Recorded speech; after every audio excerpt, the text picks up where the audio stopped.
سب سے پہلے تو اپنے حلقے کی عوام کا تہ دل سے شکریہ ادا کرتا ہوں کہ جنہوں نے مجھے 1,17,000 ووٹ دے کر نیشنل اسمبلی میں پہنچایا۔ اس کے بعد میں پاکستان تحریک انصاف کے اپنے قائد عمران خان کا اور دوسرے قائدین کا تہ دل سے شکریہ ادا کرتا ہوں کہ جنہوں نے مجھ پہ اعتماد کا اظہار کیا۔ آج پاکستان کی عدلیہ کا سیاہ ترین جو دن ہے یا سیاہ ترین جو فیصلے ان میں سے ایک فیصلہ آج سامنے آیا، جس میں 3 MNA کی سیٹیں جو ہیں وہ پاکستان تحریک انصاف سے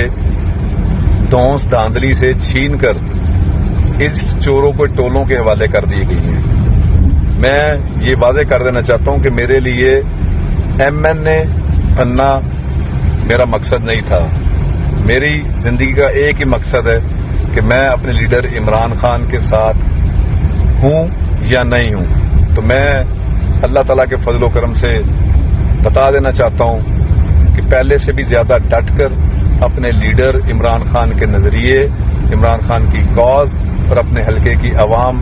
نے جو مجھے ووٹ دیا تھا 1,17,000، ان کے ووٹ کا پہلے بھی حق ادا کیا اور انشاءاللہ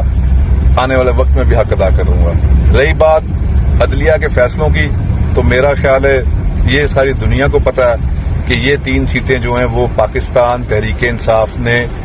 جیتی ہوئی تھی اور یہ عمران خان کی امانت تھی، اور انشاءاللہ تعالی بہت جلد ہم ریویو میں بھی جائیں گے اور انشاءاللہ تعالی اپنی عوام کے ووٹوں کا حق جو ہے وہ انشاءاللہ تعالی واپس اللہ تعالیٰ کے فضل و کرم سے لا کر اپنے حلقے کی عوام کو دیں گے۔ میں تہ دل سے ایک دفعہ پھر اپنے حلقے کی عوام کا شکریہ ادا کرتا ہوں۔ پاکستان زندہ باد، عمران خان زندہ باد، پاکستان تحریک انصاف زندہ باد۔